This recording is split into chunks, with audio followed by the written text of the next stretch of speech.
Hi, everyone. Welcome. Hello. It's Soul Quest episode 60. We've been taking a really long break. It's We're here. here. We're Yeah, back.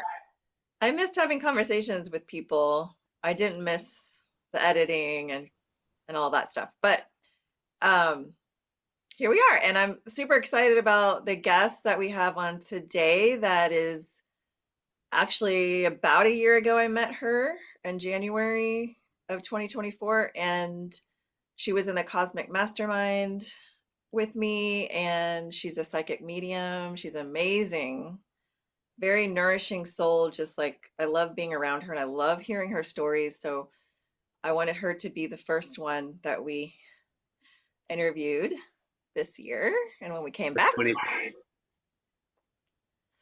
yeah, so I've had several readings with her, and you've had a Yeah, reading with her. Yeah, so great.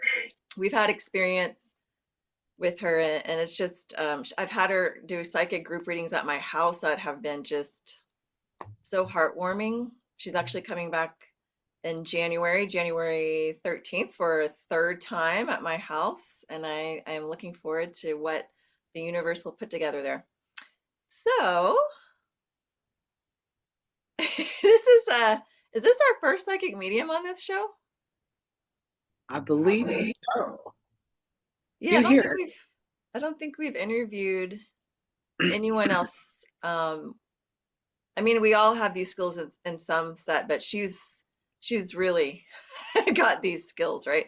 So, and this is her job, and I just can't wait to dive in and talk to her. And she's actually here in the waiting room, so we can go ahead and let her Yeah, in. you've actually got to spend more time working with her than me, but I did get a chance to work with her one time, and yes, it was great. I got some great insight from her. You always talk very highly of her, and like I said, I just can't wait to hear more on this podcast. So Okay. roll.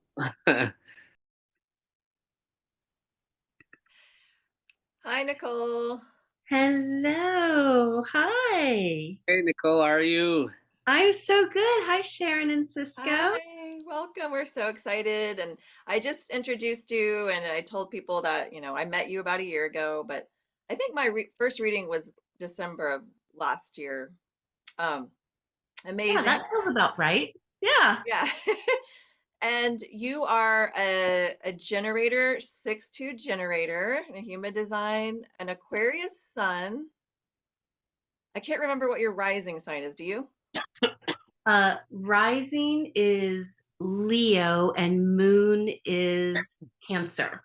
Oh, lovely, lovely. Okay. Yeah. Cool. Well, on the Soul Quest, we like to hear about people's journey through life, even as a kid. How was life for you? Because so much of who we are came from our experiences as a kid. So, what Yes. what about your childhood sticks out as bringing you to this Mm. point today? Yes. So I was born in the first commune on Galveston Island, which is in Houston. Or actually, I'll rephrase that. I was born in a hospital in Houston, but my family lived in a commune, and which pretty much I think set my life of having like living alternatively and really uh, being very accepting and inclusive of alternative ideas. Even though we moved away when I was probably like 6 months old, but it was like, yep, I'm born into a commune.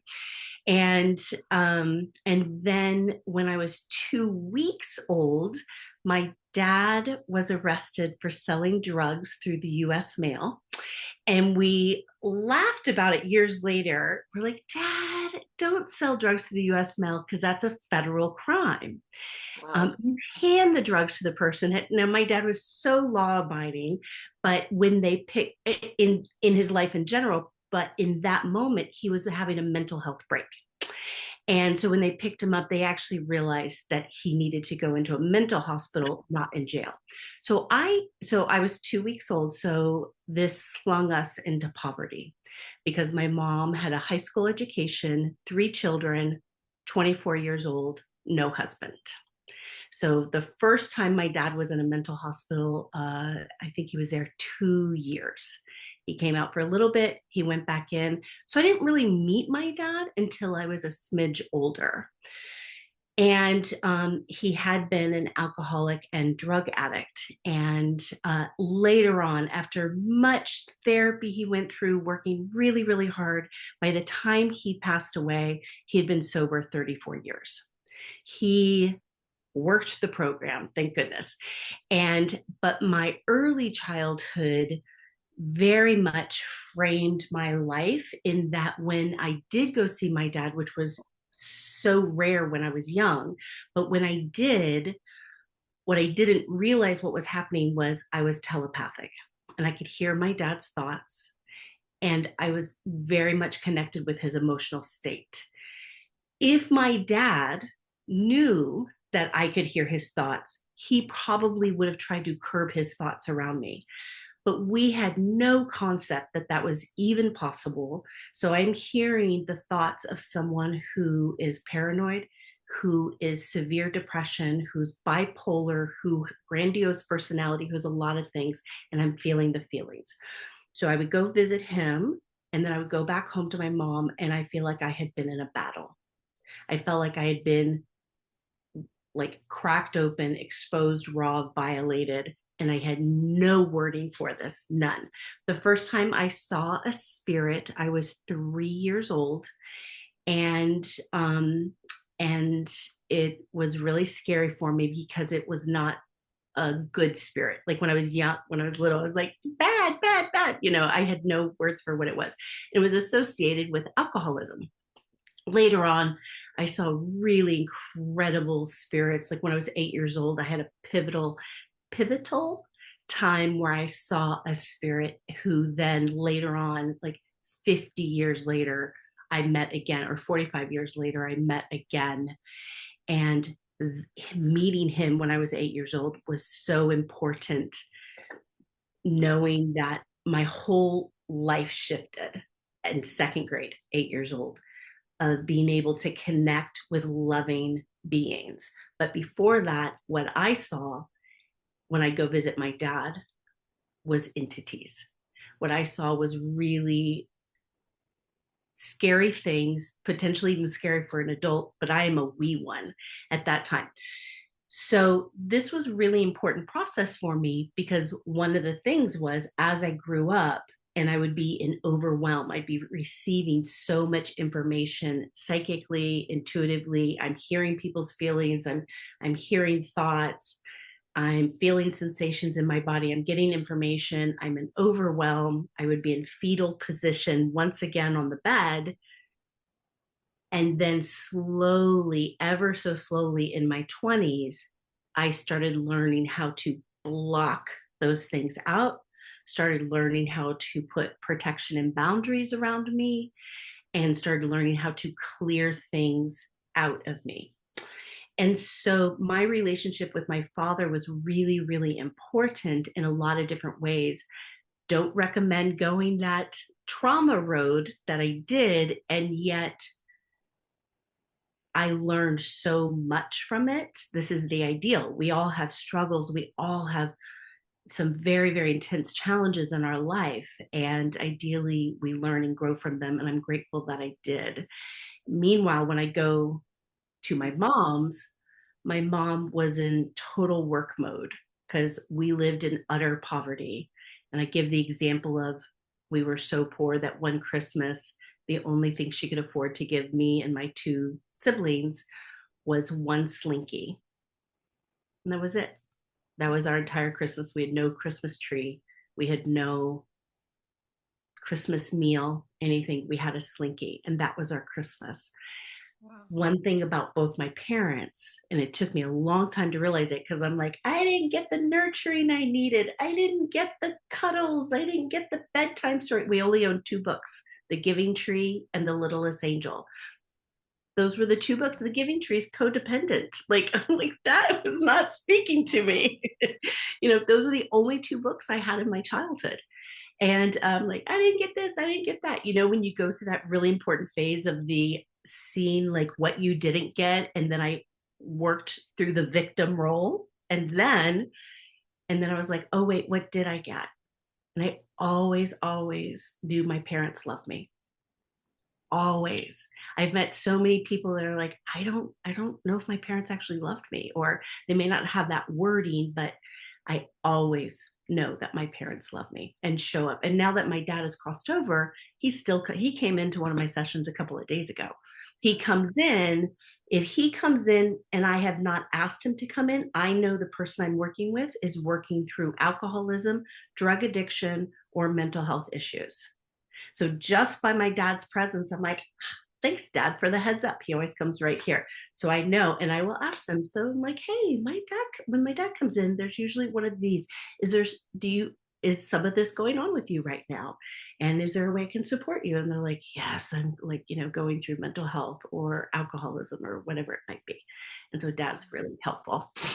And and we also moved a whole lot. By the time I was 18, I had moved 11 times with my mom, and including another country.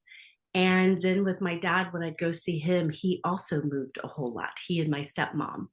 And so on the outside, it looked like it was unstable, but it worked really well for my personality. I like new things. I like discovering new things. I love new people. I love to travel. And by the time I was 18, I was like, I'm tapped out. I need to make roots somewhere, because I'd moved every 1 to 2 years. And so by the time I was 19, I came to Austin, and I've been here 33 years. Wow. That's a lot. Yeah. So when you were moving around, was it from state to you lived in a different country? Yeah, I lived in England. Okay, that's right. I remember you mentioning that. So when you were in the States, was it mostly Texas area or? I left Texas when I was 8. And so we Okay. moved to Fairfax, Virginia. Then we moved to Bethesda, Maryland, all centered around work in DC. Mm. And then we moved to England. We moved back to DC, moved to Toledo, Ohio, went to University of Cincinnati. And then I called my mom crying. I'd been at University of Cincinnati for 2 years, and I didn't know at the time what was going on. It's now obvious what was going on. I'm like, Mom, I can't stay here. I have to leave, because I had never lived any place more than 2 years. I Ah, was like my body was like, I was programmed to move yeah.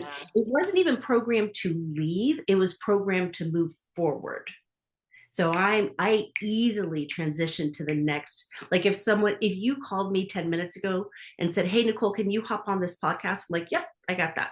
Like, it's very easy for me to shift into the next thing. Very easy. So I called my mom, like, Mom, I need to leave. I'm 19. And she's like, where are you going to go? And I put a map of the US on the floor. I closed my eyes and I pointed. I go, I'm moving to Austin, Mom. And she said, but you don't know anyone in Austin. And I said, give me 3 weeks. I'll know half the town. Now, that cocky 19-year-old, I'm still cocky. Um, but what the rest of the story, the fuller story, is my finger actually landed on a place called Waco. And I was like, well, I'm not moving to Waco. And then on the big US map, Austin's just like a centimeter away. I'm like, Uh-huh. I've heard of Austin, I'll move there. And then after I moved, then the whole like uprising in Waco happened. I was like, phew. Oh, that's interesting. Yeah. Wow. That's a lot in 19 years. Yeah. There was a whole lot. And I started having in looking at, so I'm almost 54, and looking at my life, I have different cycles of psychic abilities and psychic capacities. And the first round of very, very clear psychic abilities that happened started when I was a teenager. And I went through it. So it'll be a phase of something. And so that phase was I would be in school, I would be driving, I would be something as a teenager, and all of a sudden I would be in the body of someone who is about to die. So imagine you're doing your podcast, and all of a sudden, you're doing your life, hanging out with your kids, doing whatever. All of a sudden, you're in the body of someone who is about to die. Oh my I've God. been in a lot of people's bodies who are about to die. And I remember being in Nancy's body. Like, I didn't know any of these people. I remember being in Nancy's body, and she was in the back seat of a car. It was an old, large car. There were two boys, her friends. One was a boyfriend, one was a friend in the front seat. They were running late for school. It was gray outside. It was rainy, and the train's coming. And the boy who's driving is like, "We can make it. We can't be late for school. We can make it." And I'm in Nancy's body. And they got hit by the train and they died. What was happening in my actual life, I was in first period in school. It was raining, it was drizzly outside, and I knew it was about to happen. I go into sobs. I go to the nurse's office. I'm like, "Nancy's about to die." And the nurse is like, "Who's Nancy?" I'm like, "I don't know." So the nurse is like, "I don't know what to do with this." She helped calm me down, whatnot. And the next day is in the newspaper, these 3 children have died. Wow. And so I went through a phase of this. And the very last one that happened was I was driving along, and then I felt all of a sudden I was in the body of an elder man, 70s, 80s, something. Doesn't feel so elder now. 70s, 80s. I remember feeling my belly and my belt tight around my belly. And I saw these 2 teenage boys in a car headed towards me, and they were going to cross over, head towards me, but head towards that meant they were going to cross over, hit him. One boy would die, and one boy would become paralyzed from the waist down. Whoa. Me, or the man, the elder man, I heard him say, "Elsie, there wasn't enough time." And I knew Oh. he was talking about his wife. And I smelt pigs. I also knew he would not die, but be in the hospital a long time. I went home sobbing to my mom. My head's on her lap. She's stroking my head. I'm and I'm asking, why do I keep seeing this? I'm not helping. I have this information. I knew nothing about it. I said, this accident's going to happen on Riverside Drive outside Toledo, Ohio at 7:32 p.m. tonight. So the next day, my mom looked in the newspaper, found the accident. She took me to Toledo, Ohio, and took me to the hospital where the man was. I'm so grateful she did this. I was 17, and I met the man, and I said, "This might sound really wackadoo, but this is what I saw." And he said, "That's exactly what happened. And one boy died, one boy's paralyzed." And I said, "Who's Elsie?" And he goes, "Oh, that's my wife." And I said, "Why did I smell pigs?" And he goes, "Oh, I live downwind from a pig farm." And I go, "It smells terrible." And he goes, "Yes, it is." And then what happened is, after he was released from the hospital, he reached back out to my family, invited us to go meet his Elsie. So we went to his house. The pigs do smell terrible. And my friends became friends with him and his wife. And that was the last time I had that phase. So that was one of my phases of experiences. Wow. Decades later, I remember I was emotionally processing this with one of my friends. And I said, "No, I don't know why I experienced that. I know it expanded my abilities, but for anyone that can be incredibly painful, traumatic, whatever the experiences is. And especially for a young person, I had no one to talk with about it, to truly process that." And he said, "I wonder if you were helping them right before they died. I wonder," or right before, with this man, he lived right before the traumatic incident. "I wonder if you took some of the impact off of them, or the burden off of them." And when he said it, it rang true for me. Not that I consciously volunteered for it. I did not feel like consent was involved in this. Like, I would just be slammed in someone's body. However, looking back, if if I could have helped Nancy right before she died, yeah. If I could help the other people right before they died, yeah, I'm a yes to that. Wow. With therapeutic support would have been really great. Yeah.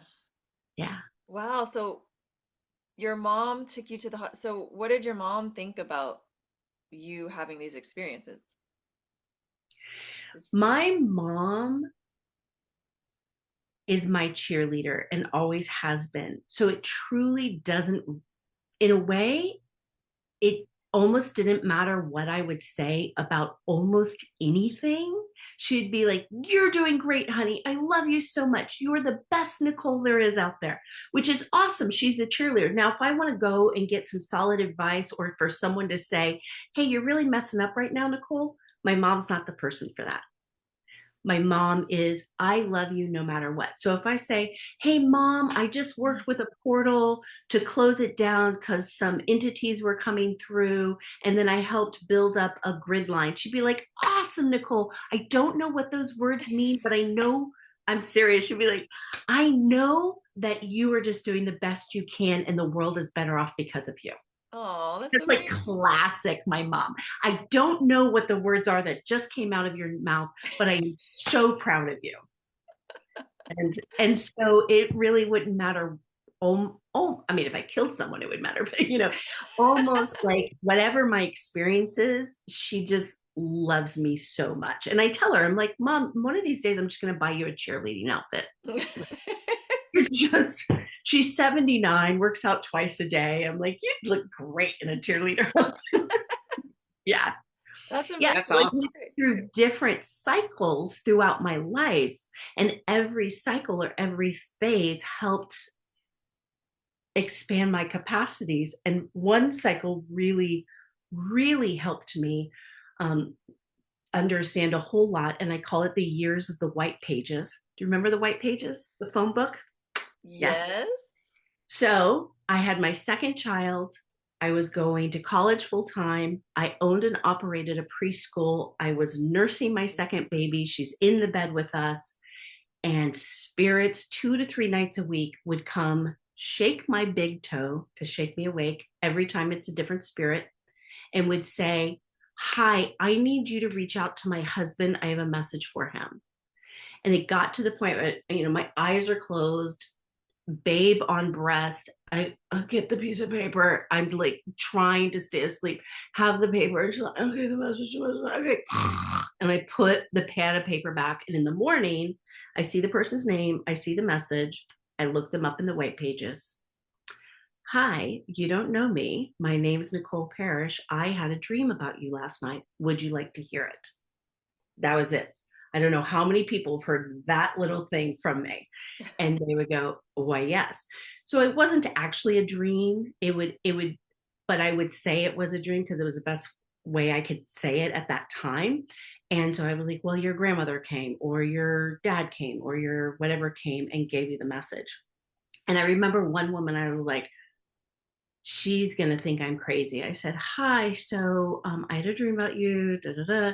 Would you like to hear it?" "Yes." I said, "Your brain cancer has returned." Hmm. That means she had to have brain cancer, she had to be through remission, and Right. now I'm telling her it's returned. And I thought she would be like, click. And she started crying and she kept saying, thank you so much. Thank you, thank you." And I go, "Okay, can I have a little, will you tell me?" And she said that years later, she had 3 symptoms. She lost a lot of weight. She started to lose her balance and something else. I don't remember what the other one was. She went to the doctor, brain cancer, went through radiation, whatever she went through, and went into remission. And then every 6 months, she goes and gets checked. She had just been checked 6 weeks earlier.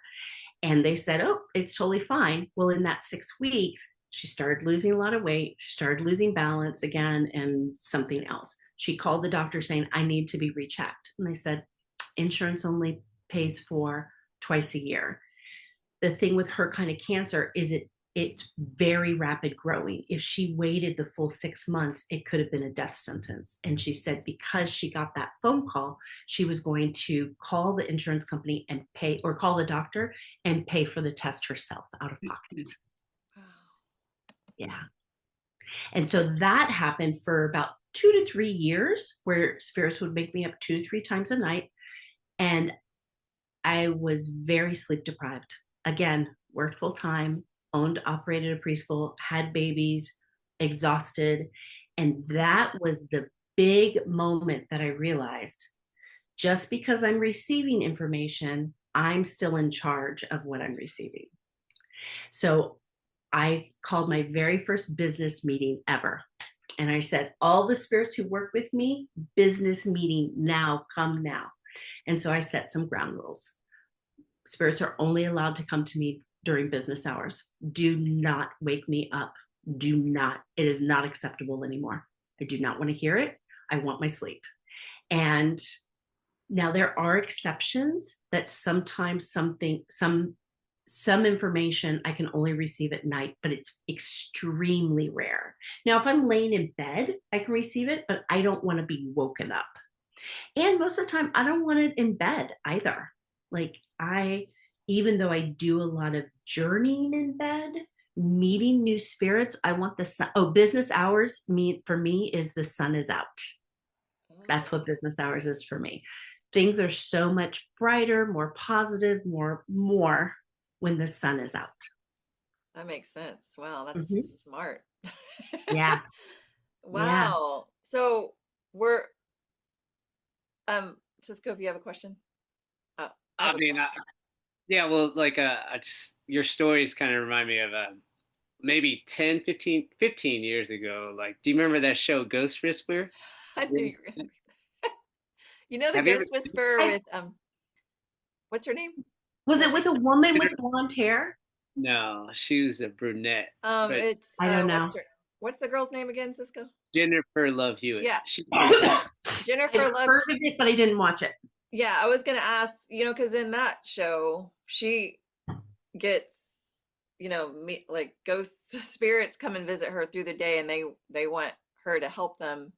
So I'm Yes. wondering, did that kind of stuff happen to you during the day where you're walking somewhere and a spirit comes in and is like, I need you to talk to my wife right there or whatever?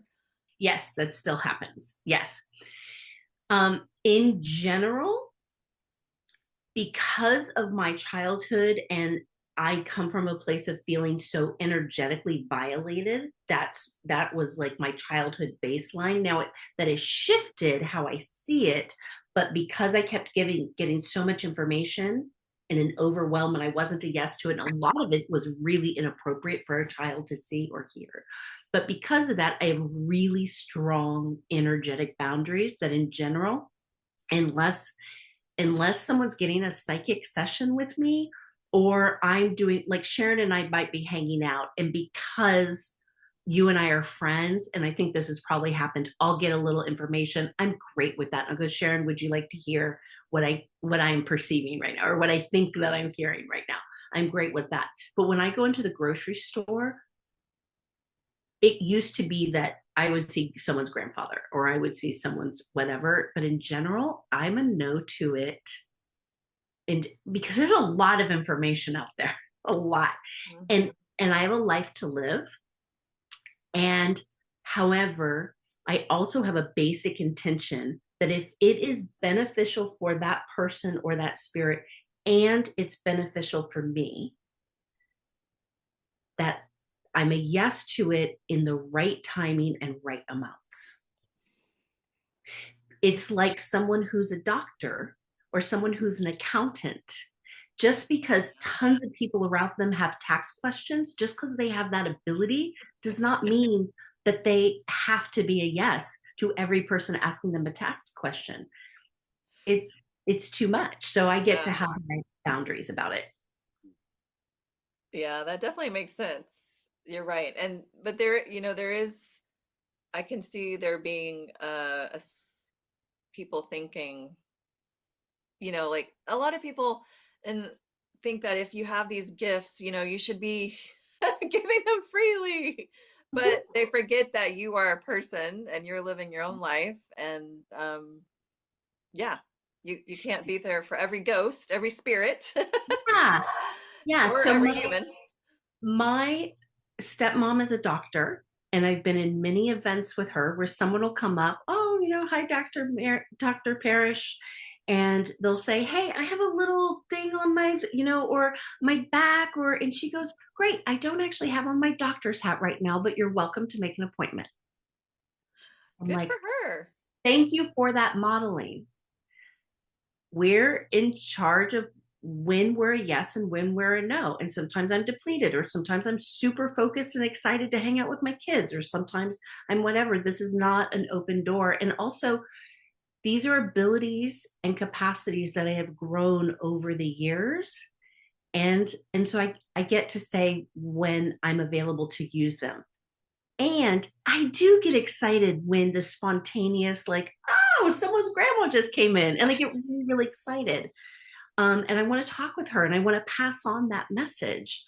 Yet I do tons of psychic work. I see many, many clients a week. I'm in many, facilitate a lot of events. I get to facilitate events with you, Sharon, and I really love it. So there's lots of opportunities for spirits to come during my working hours. Yeah, definitely. And I notice that after I give a session, when I'm still open, but I'm finished with my client or I'm finished with facilitating, I'm still open. That is when spirits sometimes will come Mm. in, and I'm fine with it. I'm like, my adrenaline's high. I'm feeling great after just working with this client or facilitating. And then I'll receive information sometimes and then pass it on to someone. That is such an amazing gift. Thank you. I feel So, you on that. Like whenever I go to parties or family gatherings, not really mine, but other people, like, oh, you're a trainer, and they're just like, oh, what I gotta do and this and that and this, they just ask me a ton of questions. But I was like, I always tell them, hey, show up to one of my classes, and you'll get. Yes. And but Just then when I'm zoned out, like teaching class or one on one, like I feel like I'm speaking tongue, like, "Ugh." And then when I'm done with the session, I'm like, like, damn, where'd that come out of me? Like I just feel like I'm a different person when I'm on. You know what I mean? So I kind of get that, like what you're saying. Yeah. Yeah, I feel that as well. I very much have my facilitator mode. Like if someone only sees me as a facilitator, they're going to perceive a certain quality of or aspects of my characteristics, which is very different than when I'm hanging out eating chips and having a drink yeah. with them. Just very, very different. Yeah. And people would not want to pay me just to hang out and, whatnot.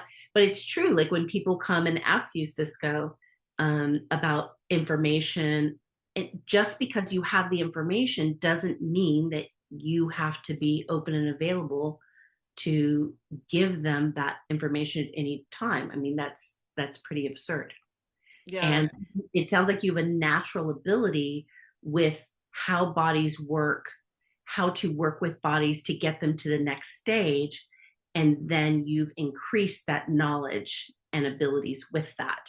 It still does not mean that people have full access to your Yeah, information. and I'm like, dude, I can't tell you like in 10 minutes of our conversation, like you have to show up, and then I got to know you a little bit more, and you got to tell me a little bit about yourself. Like I got to Yeah. know, a little bit, but yeah, I get totally what you're saying, and I miss it. I actually, since COVID, I've slowed my roll in training because all this what was going on, but like, I don't know, I just feel so vibrant right now about, getting back into it, because I Oh, really nice. enjoy, like helping somebody, Mm.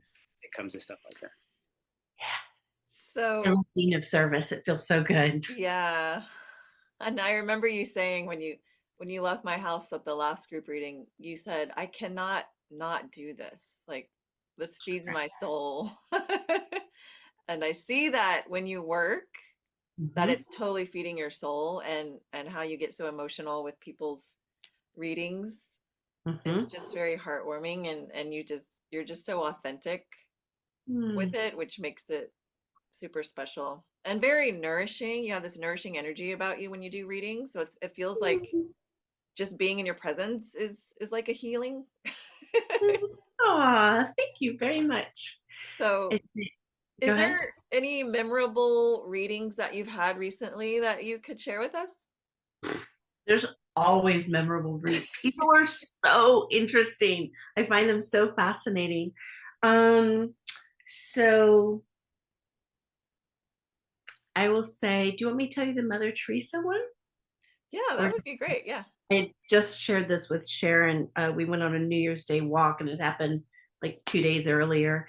And so I was doing a session with a client. She's seen me for a couple of years, and she's really in a stuck place, right? We all get in that stuck place sometimes. And I said, okay, her spirit team, who wants to come in so we can do some prayers, some healings for her.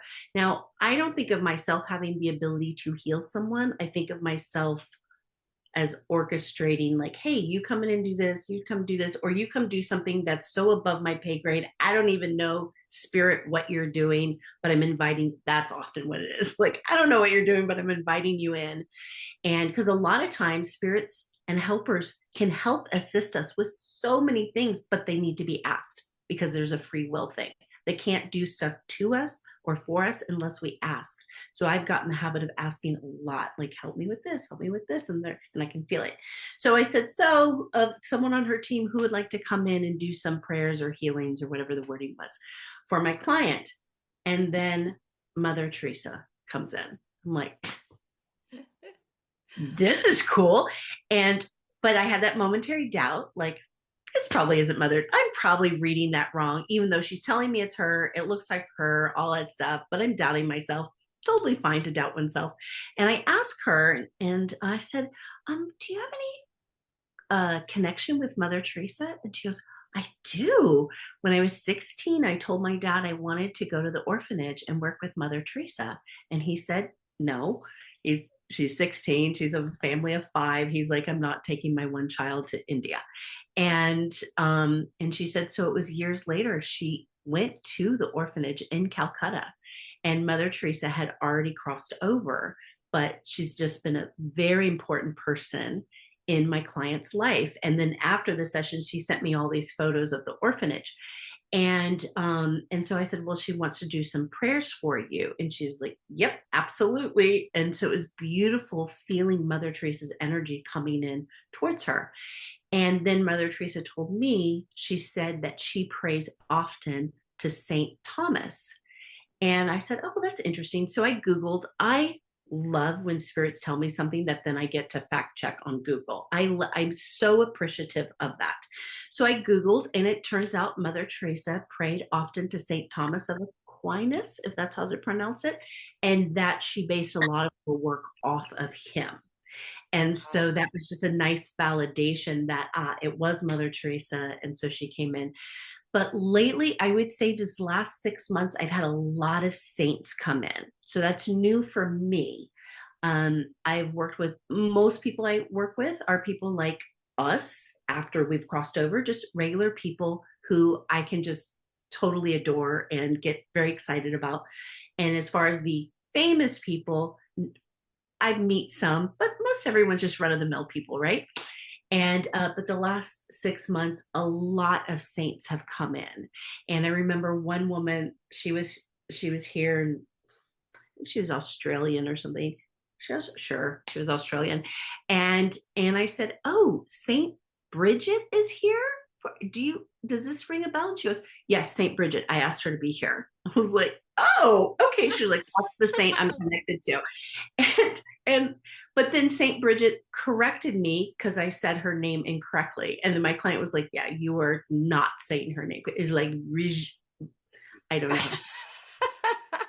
I am not going to say it. But it's really beautiful because then that saint told me they will often give me something personal for me. So when I'm doing sessions, I often have at least 2 conversations going on. I have the conversation with my client and what their spirit team will tell me something. And then I tell my client. Another conversation is they are talking with me in my head, and we're having a whole other conversation. that I may or may not share with the client. And so at some point in my life, one of my skills became that I can have multiple conversations happening at one time. And which is pretty darn cool. I like look back on my life, I'm like, dang, that's awesome. And one of the things is like I give a session with either of y'all, and I'm like, oh my gosh, your lives are so interesting. I get very excited about people's lives.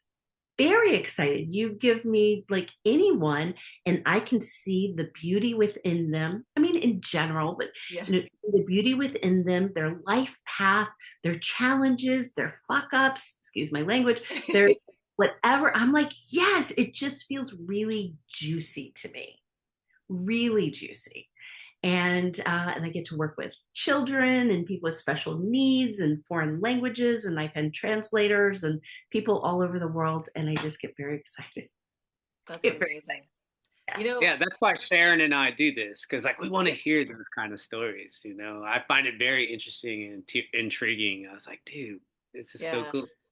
Yeah, and Yeah.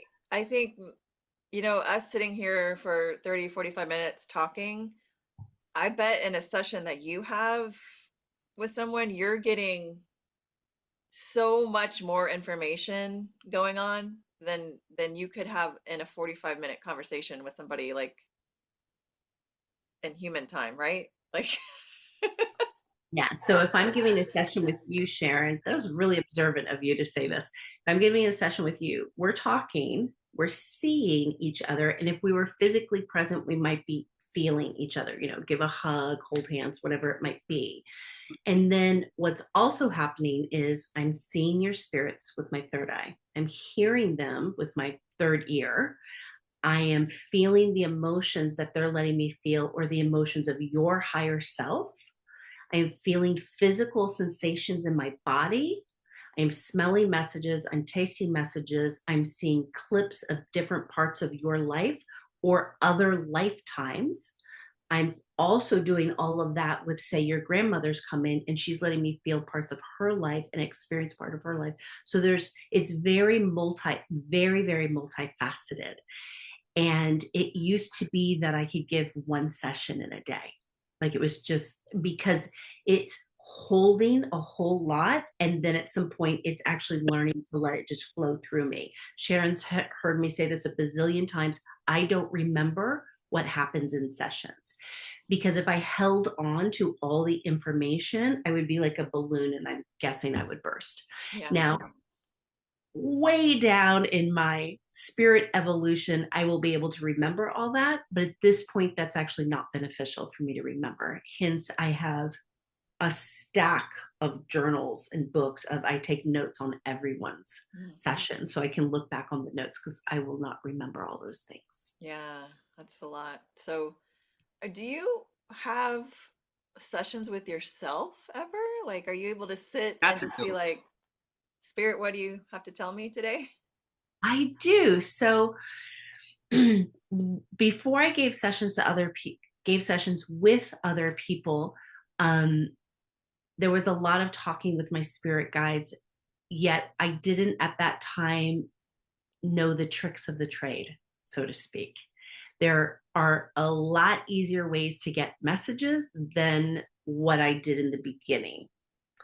And now I just like for example, if my dad comes in, I know that one of three things will be present: mental health, alcoholism, addiction. If my dad's present, that's a trick of the trade. I know if I see a spirit over here, I know it's someone's loved one just because of their placement. If I see a spirit here, I know it's their spirit guide.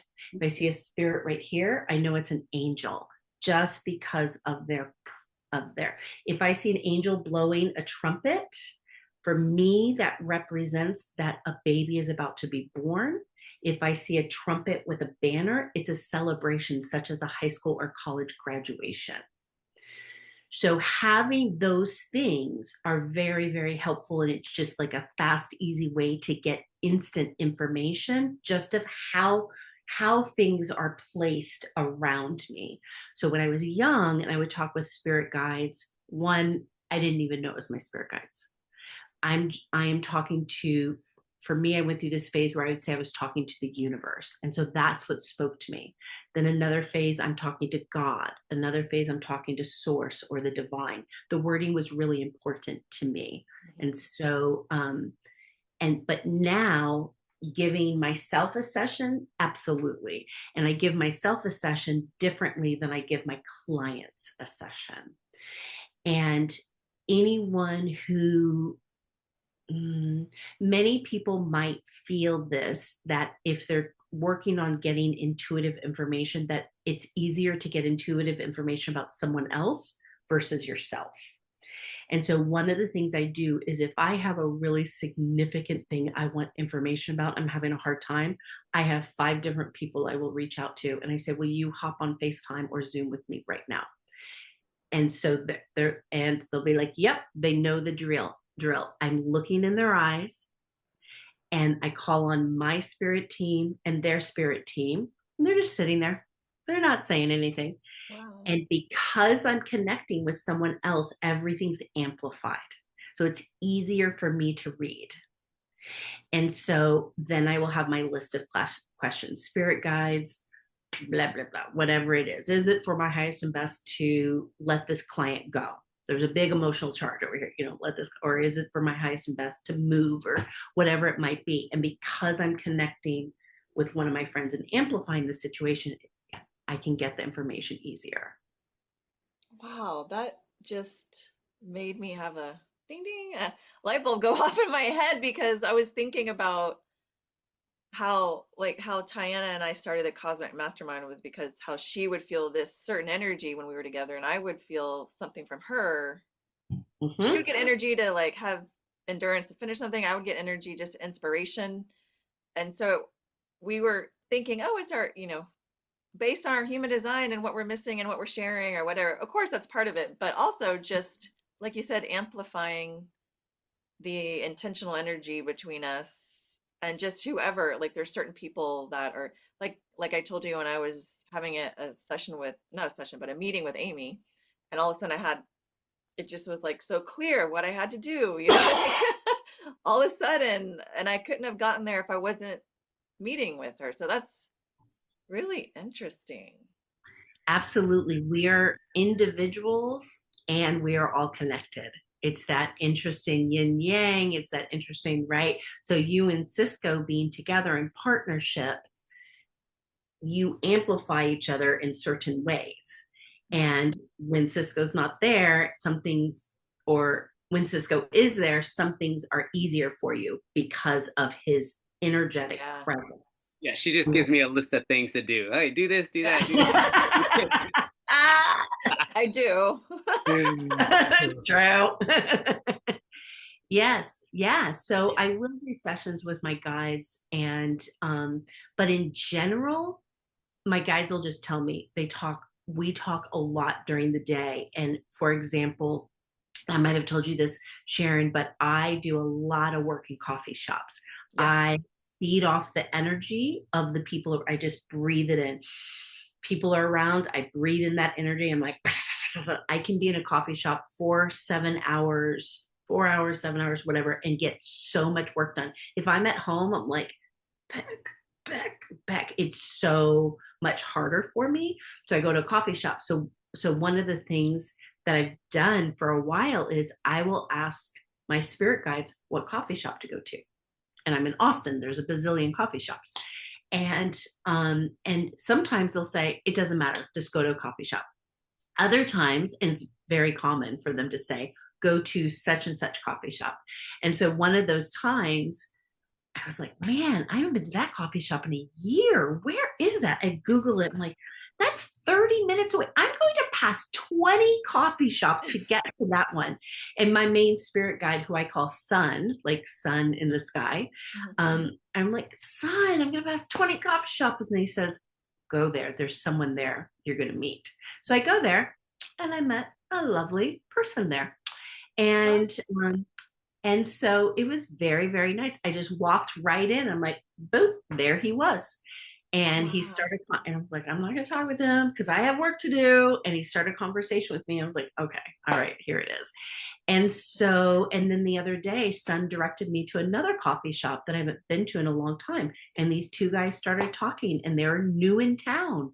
And so they were asking me all these questions. And I was like, oh, you go there, you go here. You go. And it was just one Wow. of those super heartwarming conversations of like 45 minutes. And then I needed to go. And I knew, and one of the guys texted me afterwards, like, thank you for helping us feel so welcome. Now we know what we're going to do in the next couple of weeks while we're in Austin. And it was just one of those things. So asking guides about where to go, I'm within 2 miles of 5 grocery stores. Which grocery store to go to, unless there's one that I want to go to myself. But sometimes if I could go to any of them, I'll ask my guides. That's awesome. Yeah. It's nice to have that guidance, and we can all tap into that. So, I believe we can. do And Oh, so, you, yes. so I know, Nicole, you do monthly intuitive classes. Development circles. Yeah, Yes. development circles that are free to everyone, which is that your free service. I wish I could attend one day. What's one thing you would share with our audience that could help people be more intuitive with their higher self and their guides? Mhm. Yes. So knowing that everyone is intuitive, which means they are intuitive in themselves. I say that it's like everyone can sing. We may not all sing like Christina Aguilera or Barbara Streisand, matters what generation you're in, but everyone can sing. Some people sing and have very a skill set in singing, and some people hum in the shower. It doesn't matter. Everyone can sing, everyone is intuitive. And so beginning to trust yourself that you are intuitive. And one of the things that I did with myself a long time ago was, I know that some information I was getting there during the day was intuitive information. And I also know some of the stuff that I thought was intuitive wasn't actually. I was wrong. Okay. And being okay with being wrong. And so I went through this little experiment. I love experimenting with myself. And so I went through this experiment of I'm going to trust every single thing that I think is intuition for 1 week. I'm going to see what happens. So, for example, I might have thought that there were 10 pieces of information, of intuitive information that I got. Only 7 was actually intuitive information. The other 3, I'm wrong. So, if I went through that week and every day I didn't trust myself, that means I've missed 7 pieces of intuitive information. But if I do trust myself, it means I've gotten 7 things correct that will either help myself, help my family, help a stranger, help someone else. And 3, I'm wrong. Okay, it happens. Yeah, that's great. So going through and just why the heck not trust yourself? And when I get information about a stranger, I always ask permission if they want to hear it. I do not say to someone, hey, your grandfather came in and he says he's sorry for blah, blah, blah. I always, hey, I'm a psychic, or I think I've seen your grandfather here. Do you want to hear about what I think I'm perceiving? And the person gets to say yes or no. That's great. Yeah. Well, that is amazing. Have, well, you were born into this life with an amazing ability to help people, and I thank you for using that ability and not, hiding Mhm. from it like some people do. So I've had like wonderful experience of watching you with people, and it's Mm. just like, oh my gosh, I could just like be here all day watching you give readings to people. Oh, thank you. It's so awesome. So I just felt all these connections with your story. synchronicities. Wow, Really, Thank you. very cool. yeah, awesome, amazing. Like I know you can go on and just And you could be like the ghost whisperer, like that show, like with your own stories. And, like it's just very, intriguing and fascinating that, your Mm, ability, thank you. like you say, like we all have that kind of intuition that we can like tap into. It's just a matter of like, can you tap into it? Like, can you put yourself in that position of, and I feel like throughout my life, I've been able to do small amounts, but not really in tune. And like you were tapping into it at a very young age, and I'm sure, like you said, we all have it. It's just like how far are we willing to like deep down and go inside of it and help other people. You know what I mean? And that's what you've been doing. You've been helping other people, and that's amazing. I think we all have that capability, but we have to like tune into it. But we're just so distracted by so many other things. We don't really get that. You know what I'm saying? Everything that's going on the planet, there are all these distractions. When you look hundreds and maybe thousands of years ago, like everyone probably had that intuition because there wasn't so many distractions. You had it with Earth or like the solar system or something, like, I mean, there's just so much out there that we don't know about ourselves, period, you know, Yeah. we're capable of doing. So I believe you're the shining light of that, like you're Mm, doing what need to do here on this planet Earth. Yes. thank Yes. you. Thank Well, you. thank you, Nicole, for spending time with us today as we come back to Soul Quest this year. We really appreciate it. Yeah, very You cool. are so welcome. And thank you so much for inviting me, letting me connect with you and everyone who will watch this. And may we all be blessed in our lives going forward and backwards. Yeah. Blessed Yeah, true, forward, true. backwards, and present, and our children and animals blessed as well. Might as well. Yeah, thank you for that. And Thank I will you. put your website in our show notes so that people can find you. Beautiful. Thank you. It's just my name, NicoleParish.com, and facilitating events each month. And like you mentioned, the Intuitive Development Circle, it is the first Tuesday of every month. It's in person, and it's important to me that I always offer something free to the community. So this is a free event that's been going on. It's been over a year. I'm not sure how long over a year. But before that, I offered free online group readings during COVID. I've always had something free for the community. And Awesome. yes, so check it out. All right. All Well, right. I will be seeing you online and in person soon. January 13th is a reading at my house. If anybody's in the Austin area and wants to join, Mhm. we can work that out. Get in touch. All right. Thank you, Well, Nicole. Thank you so much. thank you. Have a good Bye. Friday night. Yes. Thank you. Bye. Bye.